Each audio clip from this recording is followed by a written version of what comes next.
This is Roast Your Jiu Jitsu. I'm your host, Joshua Richards, and today I'm going to be roasting my friend Ish's Jiu Jitsu. So, my name is Ishmael. I'm a white belt at Temple NYC, same gym as Josh. I've been training Jiu Jitsu for about 2.5, 3 years, but I feel like I only truly started focusing on it probably like a year and a half in. When I got to Temple NYC is when I was like, oh, I really want to do Jiu Jitsu. Okay, yeah. Well, what do you mean, really want to do Jiu Jitsu? So ultimately, I do want to compete. I want to pursue a career in Jiu Jitsu. What level of competition is your goal? ADCC. ACC, like champ? Yeah. I see. Okay, weird. All right, well, let's start going through these videos. So you said you're still a white belt? Yes. Why do you think you're still a white belt? Well, this is the last gym I've been to, so I've hopped gyms. Although I was training jiu-jitsu for a longer period of time, when you arrive at another gym, a coach is not fully aware, I feel like, of everything. You have to show them your whole repertoire. And different coaches may have different criteria. So, I just always looked at hey, I probably haven't hit the criteria yet. Yeah, so still a white belt, but definitely have a good amount of experience. Yeah, let's get into some matches. So this was 6 months ago. Right here, he has a Kimura on you. You're standing up. Trying to pass. So one thing I would say right here, when you're passing, something you want to think about, as soon as they sit up, you kind of have to worry. You always have to worry about the wrestle up, essentially, because as soon as they're starting to sit up, all they have to do is start grabbing your legs there. You're getting wrestled up on. So if there's ever starting to be seated, I always want my head a lot lower. Your head's pretty high here, and he's able to just start grabbing your leg and wrestle up here. You start trying to slap him down. Yep, you trying to sprawl, and then you fall back. What's the rules of this competition? I think it was more or less IBJJF. It was IBJJF? Yeah. I think you definitely could have defended the sweep here. Well, what are you thinking in this moment right here? I was thinking enter into the leg. Enter into the leg? Yeah. I wasn't thinking keep wrestling because I felt like it was kind of deep. You felt like you couldn't have defended the takedown? Looking at it, I know I could. Yeah. But in the moment, I felt hey, this is probably pretty far gone. So you watching me back, I'm yeah, I definitely could have kept. Yeah. I would have kept wrestling. I would have been fine. Yeah, because it looks like here you could have sprawled on him and all that. Yeah. Went front head. Yeah, exactly. A lot of stuff. Yeah. You go for the leg though, you do fall back, and you are able to get it. And then you're here. You're able to knock him back. You go for the. Oh, you. All right. So this was the tournament in which you got DQ'd twice, unfortunately. Yeah. Editor's note here. Just to explain, bringing your outside foot across the hip from single leg X is called reaping, and it's illegal at white belt level competitions. That's why you got DQ'd. My man said I reap. Yeah. So did you reap? Because it's actually kind of okay. You did reap. I was gonna give you the benefit of the doubt. It's kind of hard to tell, but I just see your foot all the way across right there. What belt level was this? This was beginner. No, that one. Yeah. Fair enough. I knew that. So did you know it was illegal? I didn't. All right, I'm not gonna hold you. It was natural because I do it in the gym so much. Yeah. It was a natural reaction. That to try I go for the leg in the gym. Yeah. I reap. Yeah. As just my natural body's reaction is reap. Yeah. So when you say you reaped, I was nah. But in my head, I'm I probably did reap. I don't remember the last time I didn't try and reap. So it was a later reap, but still. Yeah, so it wasn't a rule thing. It was, you just in the moment. Muscle memory. I can understand, it is something that happens. And the fact that it happens twice is a little crazy. I feel like something that can help is kind of like the week before, if there's no reaping or heel hooks allowed, just make sure you do not reap. Yeah. Because it is an instant DQ. Just wasted $100 or whatever it is to compete. But yeah, that is very unfortunate. But we're on to the next match. I was winning the match too. What were the points before that? It was no points gads, Mm-hmm. but I was winning like positionally. Yeah. All right, let's see this one. So this one, you have him in close guard. Yeah. So here, what happens is Yeah. he ended up pulling guard. Mm-hmm. And when he pulled guard, he did a triangle in the guard. You locked a body triangle in close Yeah. guard, yeah. So, yeah, that's pretty much it. He locked body, and then were you purposely trying to calf slicer him here? Yes. Did you? No. I had no idea. You Bro, know that one was illegal? I thought that one. I'm like, that's stupid. Come on, that's dumb. But also, like, we're gonna watch it, right? Okay, let's watch The it. Yeah. ref lets me do it for legitimately like 45 seconds, bro. I'm Okay. like, bro, if it was illegal, you're watching me do this. He's complaining to him.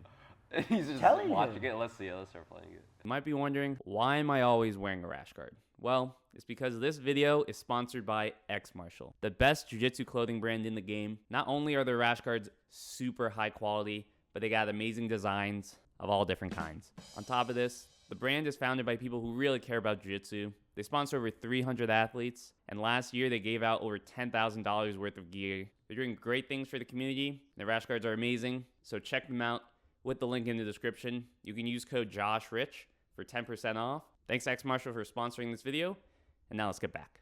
It couldn't, bro. It's happening right now. Bro. He's watching. This is why I'm like, oh, there's no way.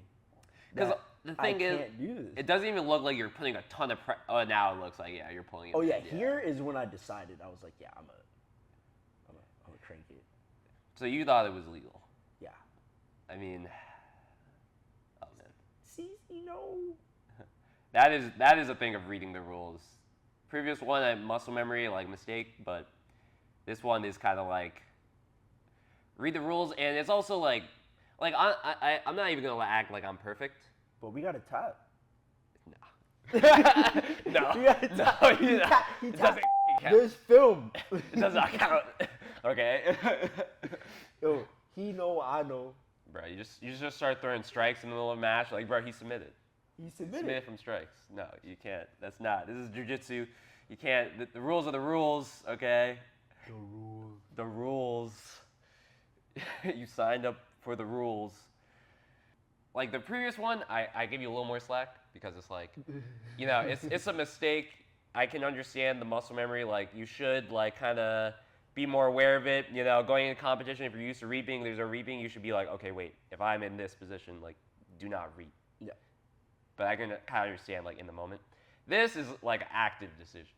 This is an active decision. But I mean, I can also understand, you know, you're like, don't know, you know, if it's legal, if it's not.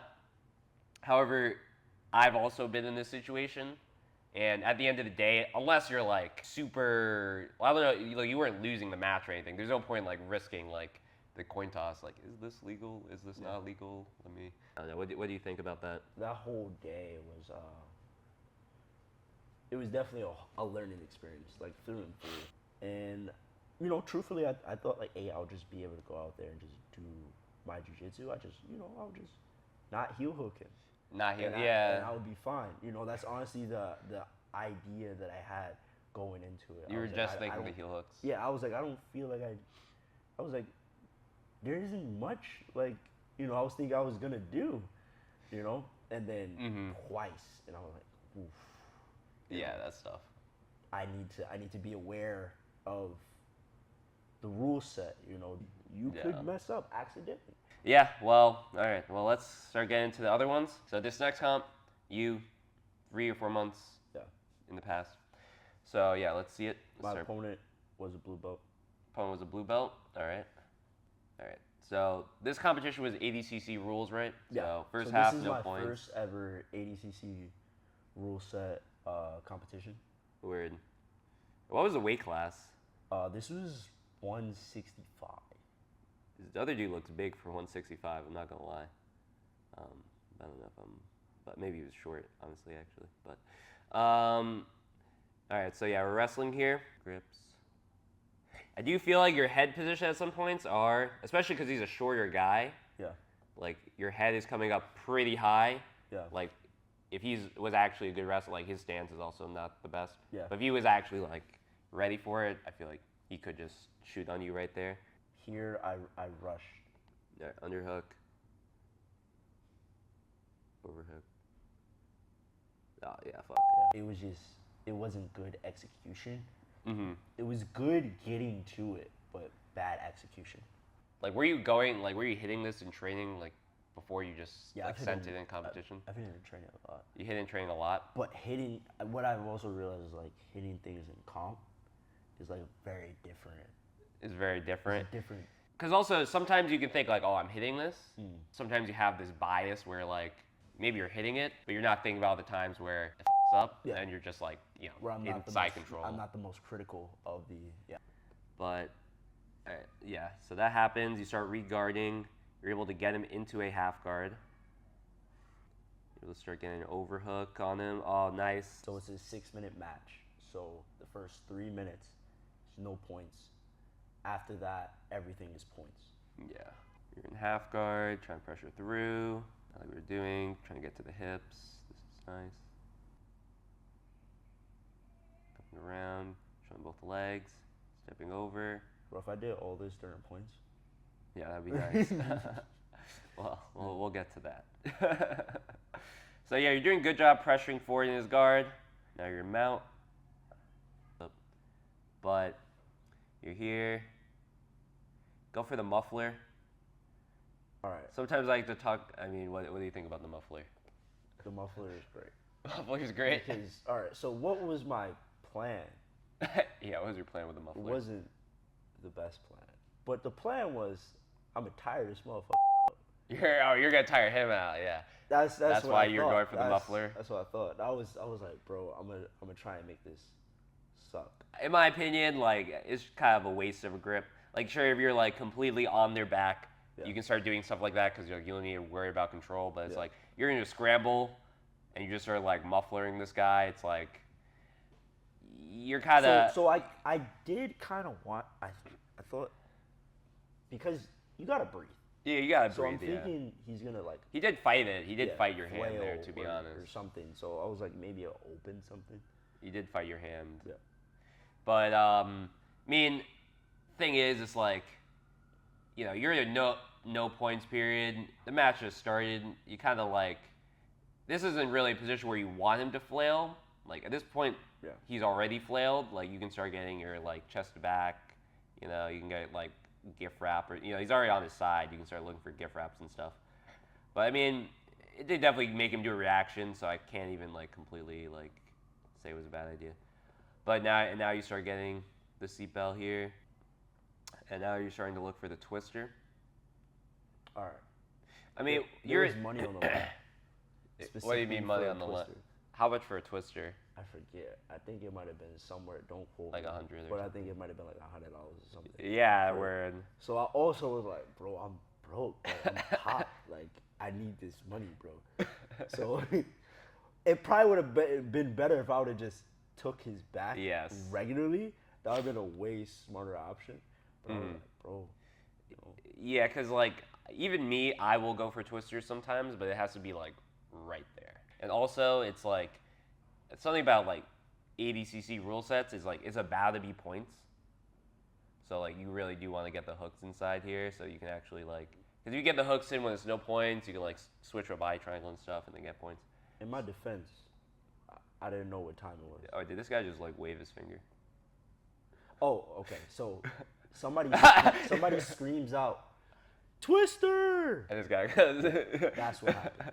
No. Somebody screamed out, Twister! He's like, yeah, also you definitely do not want this guy to fall to this other side because now he's going to be able to start getting his hips to the mat. Right here, I vividly remember this. I gasped. Right here.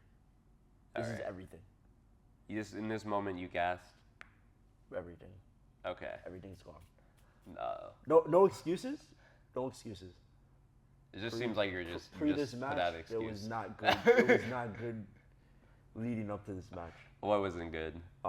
Just preparing. Mm-hmm. It wasn't good. Things weren't the best leading up to it in terms of training and stuff like that. How so?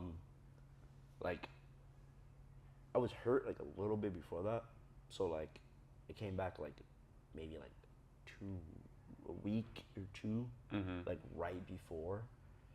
But still, there's so many things that went technically wrong that I don't think that would have That yeah, too much. fair enough. Yeah, Like, yeah. it's not lost on me that like there's technical errors. Word. You know, I see those. Yeah. So, I also like, I got no corner. Yeah, it seems like you're throwing out some excuses right No, now. it sounds like things are about to start going wrong, and They're you're about throwing to out go some horrible, excuses. bro. They're about to go horrible. Things are gonna go horrible. Sounds like you're throwing out some excuses So I gotta right cushion now. it, not for anybody else, but for myself. Yourself. So, yeah. Okay. I can't lie to anybody else, but to myself, I can like try and give myself a reason for why things went horrible after this. After doing so well.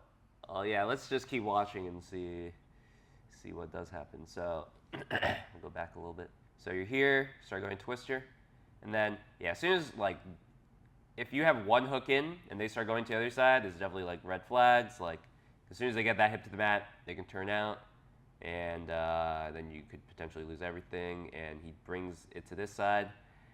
He doesn't really force like his back to the mat at all. So he's starting to bring his back to the mat, and it's going to be pretty tough for you to maintain this. Maybe you can come on top here. You pull him back to the other side though, so that's good on you. But now you're looking for the choke.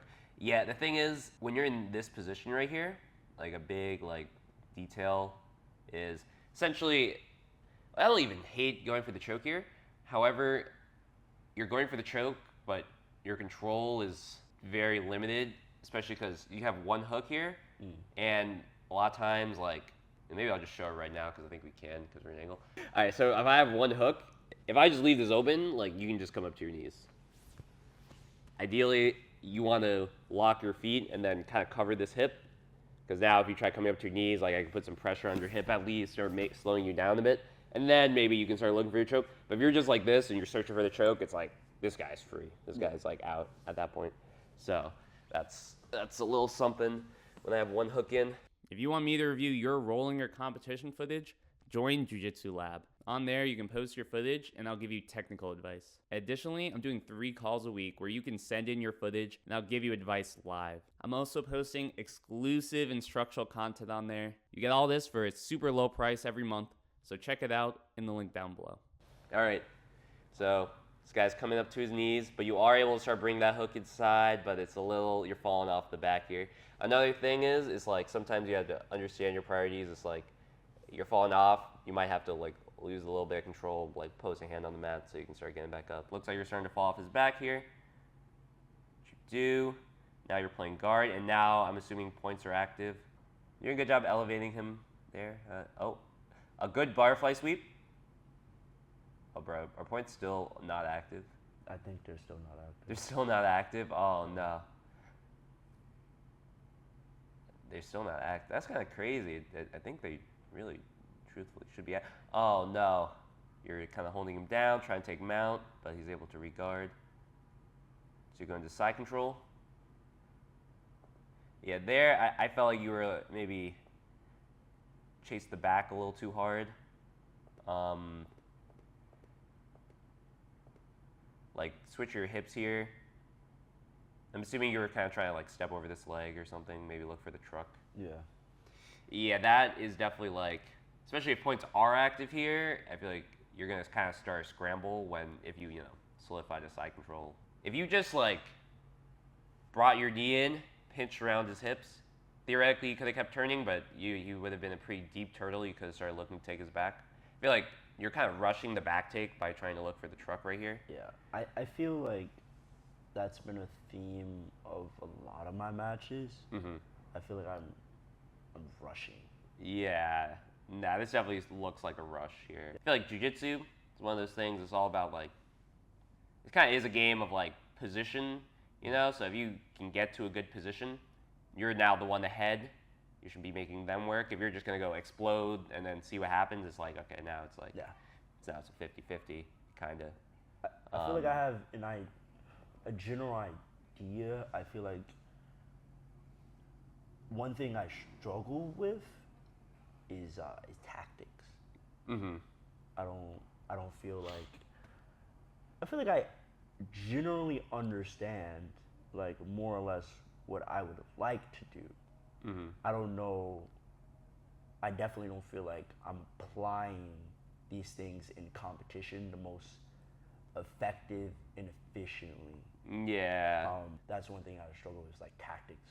Mm-hmm. When to do this, when not to do this, when to go, when not to go, when to speed up, when to slow down. Yeah, I think, if you're rolling someone like around your level, you have to have those rounds where you're like, okay, I'm treating this like a comp, especially if like ADCC rules are coming up. You gotta think like, okay, first 3 minutes of this roll, we're gonna have no points. After that, I'm thinking points.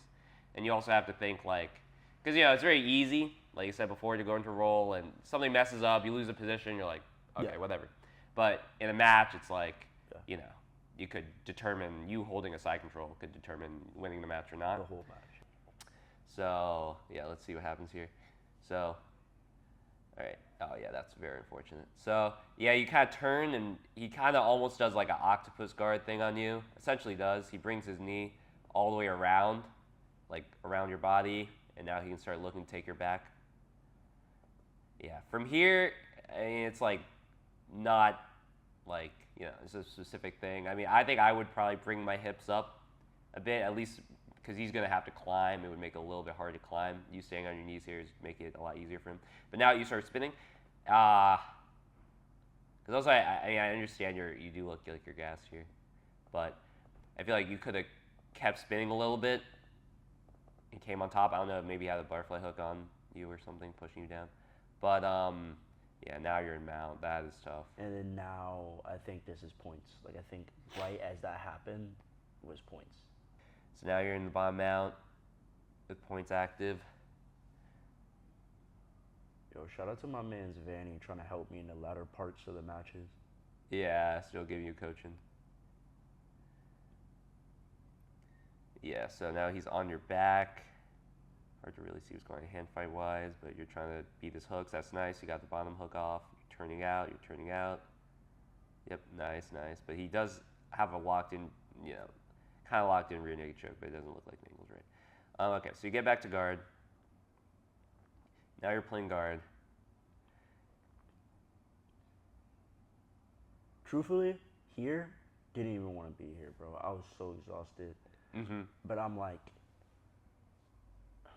when I hit that point, I was like, I don't really want to do like defensive guard work. And I was like, but do I wrestle? Do I have it in me to wrestle? That second guess was like. That's what kind of did you there?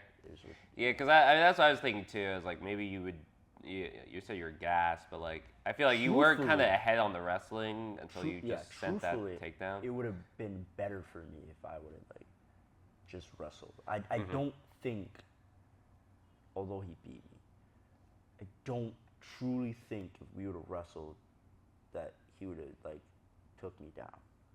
Yeah, I mean, if I would have got up, I think I would have been fine. I mean, you did take yourself down when you took myself. It's only a real man could take me down. He didn't take me down. I took myself. Exactly, down. bro. That's yeah. But yeah, I mean, yeah. So you're just kind of second guessing here in guard. I mean, you want to be making like try to connect to some kind of guard. Like you can't. Yeah, no. He had his hands on you. You essentially like you want to get like some kind of 2-on-1 here. Yeah. Like you don't want him to just push you onto your back. You just get nothing, and now you're on your back in open guard. Like you should at least like grab the wrist or something for a grip. You don't want to just kind of be like lackadaisical I have there. my own problems with seeing me do this, because I see the flaws, Yeah. Personally, I feel like I should have stayed seated, and like you're saying, 2-on-1. Yeah. Working things like koichi or even maybe wrestling up or something, or trying to enter into the legs. From that seated guard, once I established those grips, but it really more yeah, I like at this point I'm just like, don't get submitted.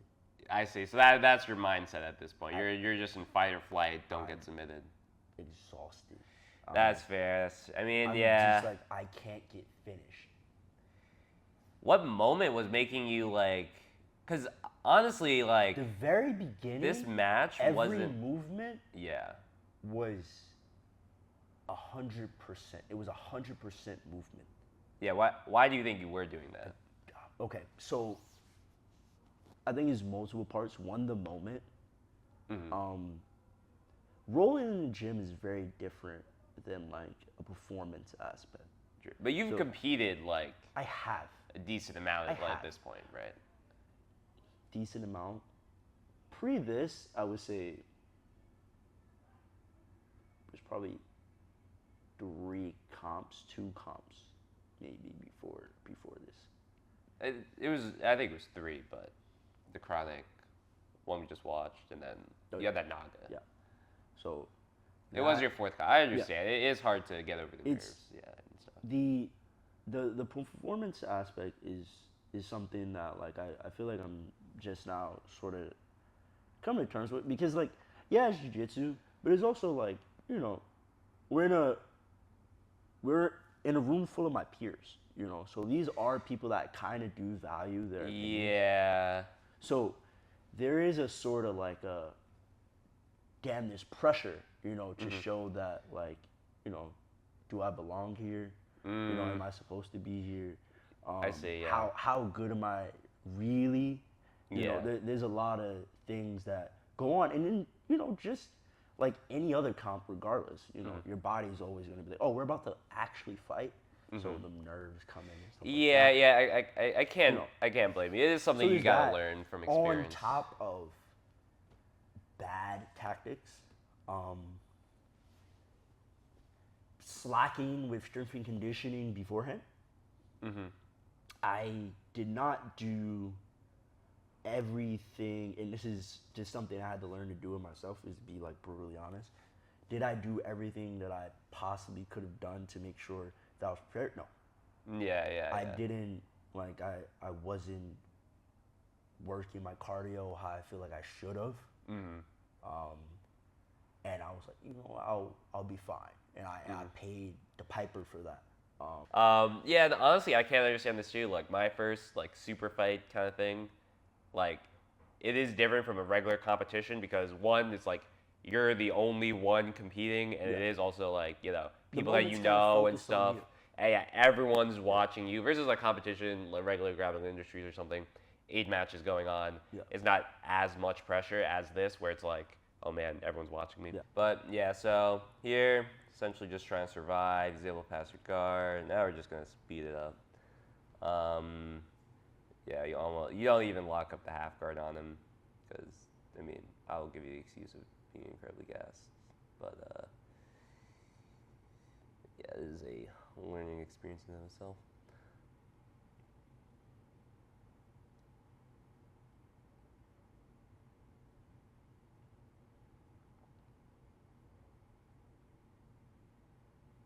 So, what I would say, I mean, like, I think a lot of this is just, you know, I can understand match nerves, or you're not going to compete at your absolute best, and, like, think that is fair. I mean, but the thing is also, though, I feel like I train with you, so I know what it's like when you train to an extent, too, so I think that I'm going to add that in to what I would say with the advice here. So what I'll say in this match, I think your biggest issues were, I think pacing was definitely an issue, and something I think you should work on. And like I do know, like, you know, it is a super fight, like everyone's watching you, you know, it's your 4th competition, so I understand you like it messing up your pacing to an extent, make you go too hard. But I also, you know, I train with you, and I feel like I see you in rounds sometimes, like, you'll go really hard, really fast, and I'll see you, like, gas out. Like, maybe you roll with me, or you roll, like, I see you, like, maybe you're rolling with Gael, your guys are, like, or, like, Eric, your guys are moving super fast, and, like, maybe you're winning the round, But then eventually I see you like gas out. He's able to start passing you, and then you're just like defending. But you think I'm analyzing that correctly for your roles sometimes as well? For the most part, so it's very different in like training. Because even like when I'm like going and training, I kind of feel like safe, if that makes sense. Like if I make a mistake or something like that, like it's I don't know. I feel like you're automatically naturally gonna perform better, in the training room. But I do feel like, yeah, to an extent, yeah, sometimes I'm definitely, pacing is an issue, but I feel like it's less of an issue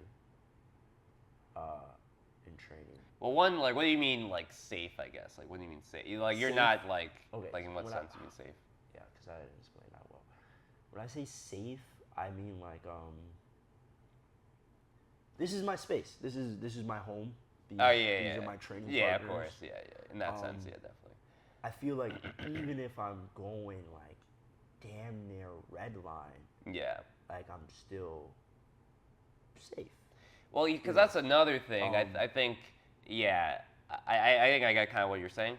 You're kind of like, you can redline in training, but I do think that it's kind of a negative thing to be the norm, because as soon as you like are like you are now spent, like what happened in this match, as soon as you kind of go over that, like you saw at the end, you are done for. It's like a different level of like, it's like two different people. Yeah, you are just completely like, you're not even locking up the half guard around his leg. Like you're just you're doing like, So it's like basically a submission. At this point, you like submitted yourself if you get that tired. Yeah. So I mean, I think it is something where you have to like in training, like you do have to recognize like, because and that's kind of what I feel like I see in your roles sometimes. Like you go super hard, and then maybe you do like red line, you go you're super tired, and then you're kind of just like, maybe they're able to pass you, you kind of just like stay tight or something. But like, in a competition, especially like in this, if you didn't like, you don't want to ever get to that point. Yeah. Right? Like that's not ever something you want to do. So it's like, if you're making a habit of doing that in training, I think that's something you kind of got to start like getting away from. Try pacing yourself better. It's definitely a pacing issue. Yeah. But it also like, when I'm not working cardio outside of jiu-jitsu, I kind of feel like that's kind of how I almost like make up for it. I don't know if that's the most effective way. Mm-hmm. I'm not saying that's the most effective way. I don't know if it is necessarily. Okay, but I'm saying that's what my thought process was previously. Is that so to redline? It's almost like a sprint. That's how I'm looking at it. I'm looking at it like, if I sprint in rolling, I feel like maybe it will cover the same thing that sprinting like outside would. I see. I don't know if that's the exact case. Honestly, I'm not qualified to say if it is or isn't, but somebody tell us. Some of the comments somebody say it. Who reads books. I mean, like, what I can say is, because you going into those rounds doing that, like, okay, I feel like it is a bad habit. At the end of the day, you're going to, you can't just go into all your rounds doing that, like trying to up your cardio level and then go into competition and expect something else is going to happen if you're so used to just going that hard and then gassing like near the end or something. It's going to be like, I don't think it's the place for you to do that, essentially, because training is to develop like what you're going to do in competition. I don't personally think you should be like treating your rounds like a sprint. Going that hard in the beginning of rounds is going to build a bad habit, in my opinion. Thank you guys for watching. This was a different kind of video than what I usually make. So if you enjoyed, make sure to leave a like so I know to make more of these. Also, join Jiu Jitsu Lab so I can help you get better faster.